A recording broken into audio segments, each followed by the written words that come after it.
Assalamualaikum warahmatullahi wabarakatuh. Saya Anjani Nurida dari Prodi S1 Farmasi Universitas Harapan Bangsa ingin menjelaskan mengenai penyakit dari sistem neurologi untuk memenuhi mata kuliah farmakoterapi 3 pada pertemuan 2. Pertama-tama saya akan menjelaskan mengenai definisi dari penyakit Alzheimer. Penyakit Alzheimer yaitu suatu gangguan otak yang progresif yang tidak dapat dibalik, yang dicirikan dengan kemerosotan secara perlahan dari ingatan, penalaran, bahasa, dan tentunya fungsi fisik. Kemudian selanjutnya etiologi. Etiologi penyebab sampai saat ini masih belum pasti. Faktor perkiraan dan menunjukkan hasil yang sejalan, yaitu usia, genetik, jenis kelamin, pendidikan, dan trauma kepala. Sedangkan ada tiga teori utama mengenai penyakit Alzheimer, yaitu ada virus lambat, proses autoimun, dan keracunan aluminium.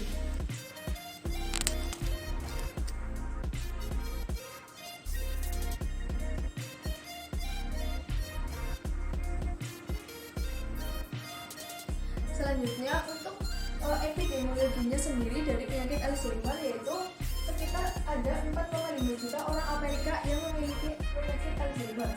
Pada tahun 2050, jumlah pasien Alzheimer yang lebih dari 65 tahun diproyeksikan menjadi 13,2 juta. Sekitar 5% kasus terjadi lebih dini, yaitu pada usia 40 tahun. Alzheimer terjadi 2 kali lipat lebih banyak pada perempuan daripada pada laki-laki, dan riwayat keluarga dapat meningkatkan risiko hingga 4 kali lipat. Sekitar 46 juta jiwa yang menderita Alzheimer di dunia, dan 22 juta diantaranya adalah di Asia. Kemudian jumlah penderita Alzheimer di Indonesia sendiri pada tahun 2013 yaitu mencapai sekitar 1 juta orang.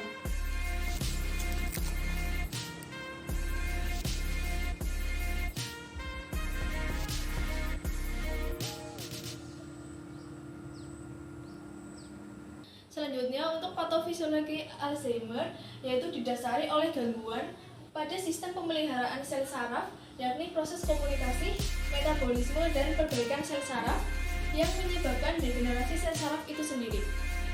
Patofisiologi Alzheimer adalah pembentukan klok amiloid, neurofibrilan, tangles, kerusakan sel saraf, dan sinaps akibat stres oksidatif reaksi inflamasi yang dianggap berperan dalam pembunuhan kondisi pasien Alzheimer.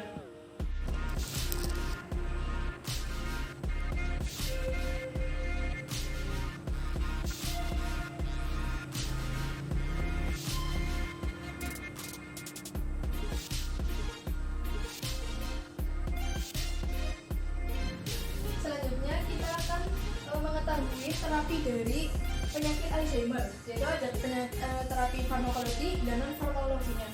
Untuk terapi farmakologi, yaitu ada farmakoterapi dari gejala kognitif, yaitu berupa obat golongan inhibitor kolinesterase yang misalnya yaitu donepezil, rivastigmine, dan galantamine.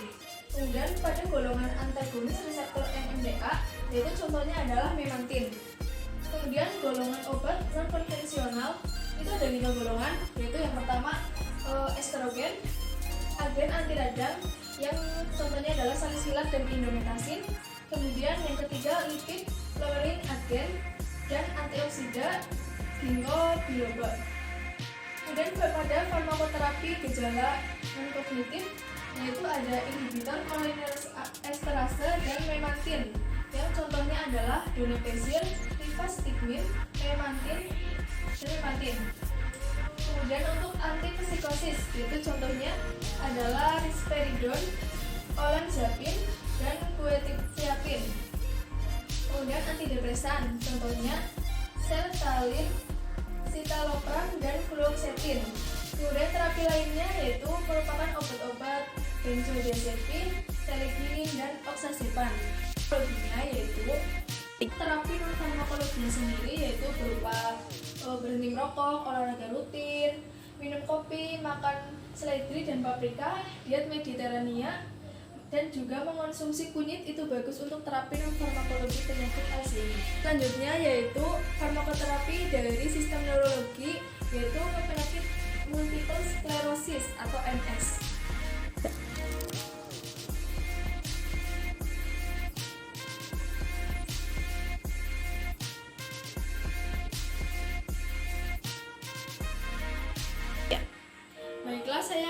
menjelaskan mengenai apa sih penyakit multiple sclerosis itu dan bagaimana patofisiologi, etiologi, terapi, dan yang lainnya.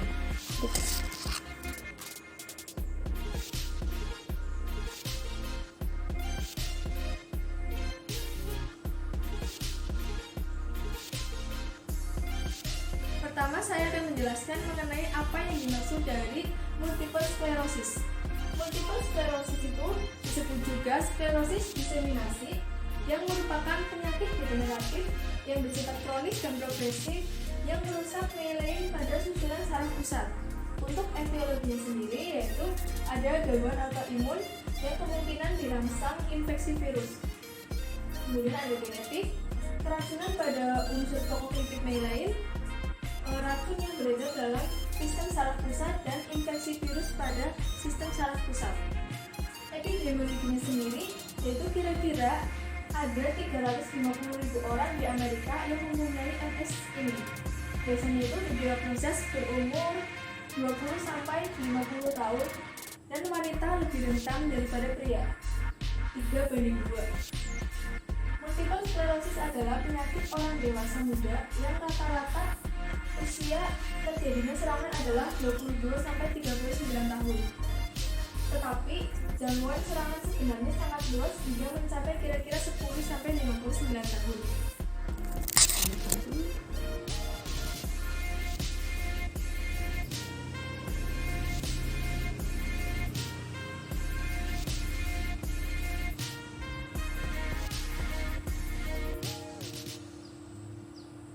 Saya akan menjelaskan mengenai patofisiologi dari multiple sclerosis. Penyakit multiple sclerosis menyerang selubung myelin akson.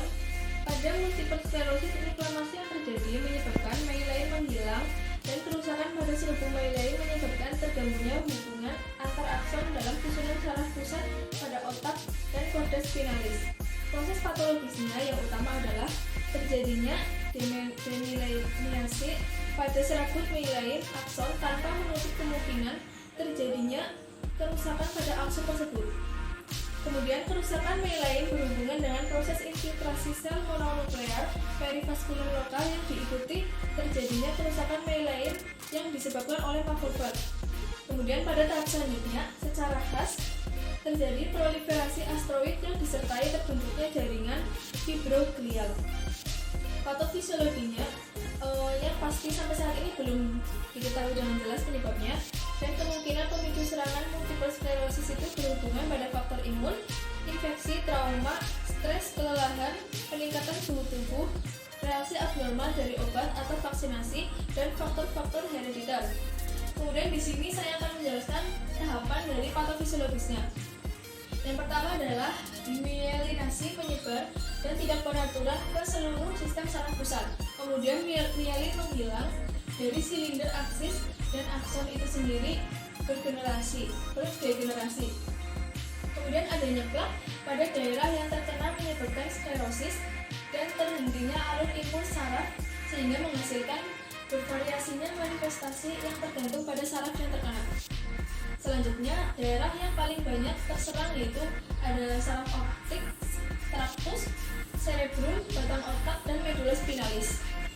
Kemudian untuk pemeriksaan pada penyakit multiple sclerosis ini yaitu bisa melalui timbal fungsi, yaitu dengan pemeriksaan elektroforesis. Kemudian pemeriksaan potensial bangkitan, CT scan, MRI, urodinamik, dan neuropsikologi.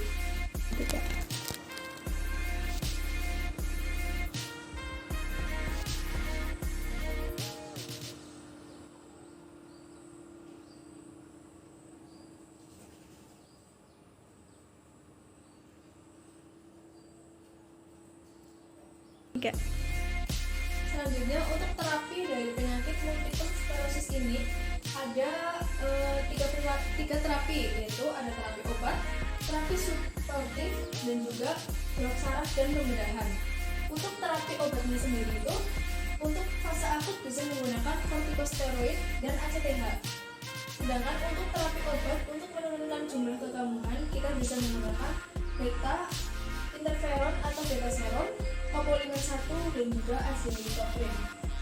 Kemudian Kemudian bisa juga menggunakan baclofen yang untuk antispasmodiknya, kemudian imunosupresan, dan juga ada terapi obat lain berupa siklospamid dan total lymphoid irradiation atau TLI.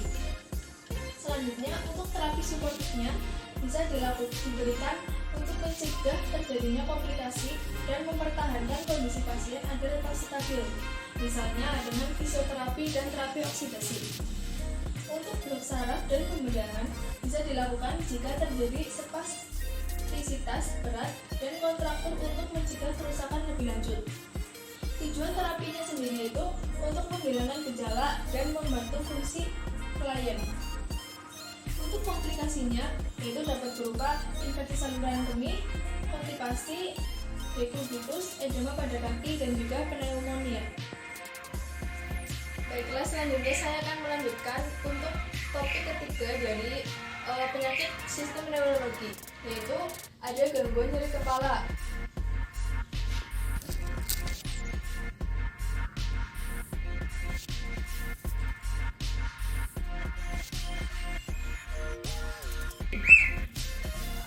Baik, saya akan menjelaskan mengenai definisi dari gangguan nyeri kepala, yaitu nyeri kepala yang dirasakan di daerah kepala atau merupakan suatu sensasi tidak nyaman yang dirasakan pada daerah kepala. Klasifikasinya yaitu nyeri kepala itu ada dua, yaitu ada nyeri kepala primer dan juga sekunder. Untuk nyeri kepala primernya itu ada migrain, nyeri kepala tipe tegang, dan trigeminal automatik.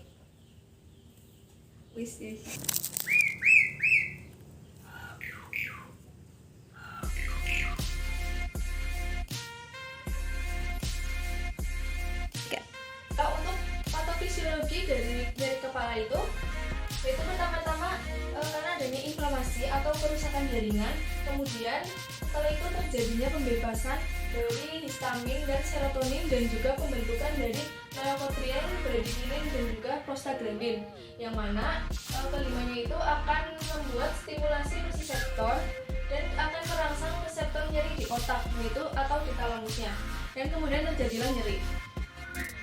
Untuk epidemiologi dari gangguan nyeri kepala sendiri itu berdasarkan data IASP tahun 2011, setengah dari populasi umum memiliki riwayat sakit kepala dan lebih dari 90% penduduk dunia punya riwayat sakit kepala selama hidupnya. Namun secara global diperkirakan prevalensinya itu pada orang dewasa sekitar 20-75% dengan rentang usia 18-65 tahun di dunia yang mengalami sakit kepala selama setahun terakhir.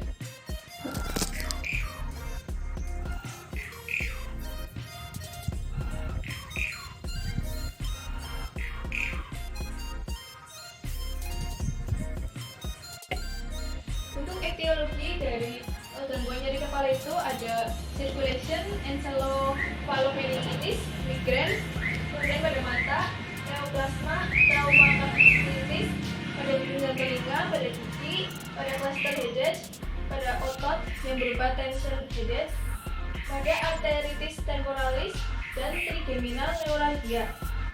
Pada circulation itu pada pendarahan intracerebral dan pendarahan subrakal.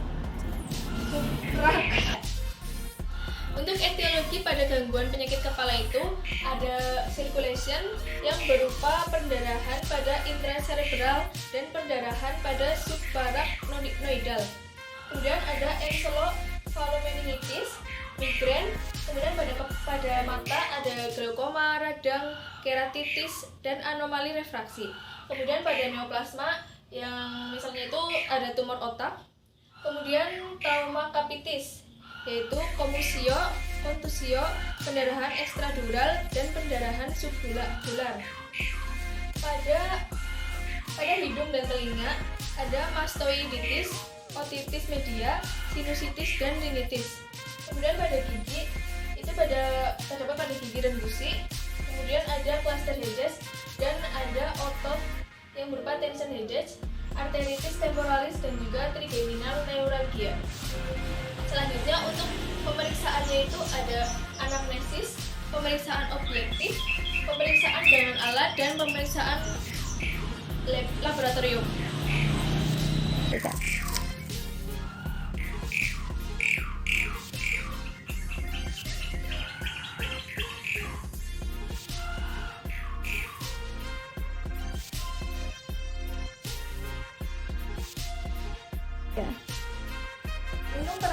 gangguan nyeri kepala itu dapat berupa terapi farmakologis, terapi non farmakologis, ada pengobatan fisik dan penanganan psikologis. Untuk terapi farmakologis itu pada serangan akut berupa analgetik yang berupa aspirin, acetaminophen, NSAID, berupa ketoprofen, asetonam, ibuprofen, dan diklofenak. Kemudian bisa menggunakan kafein yang berupa analgetik adjuvan, lalu bisa juga kombinasinya. Kemudian pada tipe kronis itu ada terapi dari antidepresan dan juga anti-ansietas. Selanjutnya untuk terapi non farmakologis sendiri itu berupa kontrol diet, terapi fisik, hindari pemakaian harian analgetik, dan behavior treatment atau latihan relaksasi. Kemudian pada pengobatan fisik yaitu berupa latihan postur dan posisi, masase, ultrasound, manual terapi kompres panas atau dingin. Kemudian bisa menggunakan akupuntur atau TENS. Sekian yang dapat saya sampaikan terkait penjelasan dari farmakoterapi dari penyakit sistem neurologi, yaitu yang berupa Alzheimer, multiple sclerosis, dan juga gangguan pada nyeri kepala. Semoga bermanfaat, dan apabila ada tutur kata yang kurang berkenan, saya mohon maaf. Assalamualaikum warahmatullahi wabarakatuh.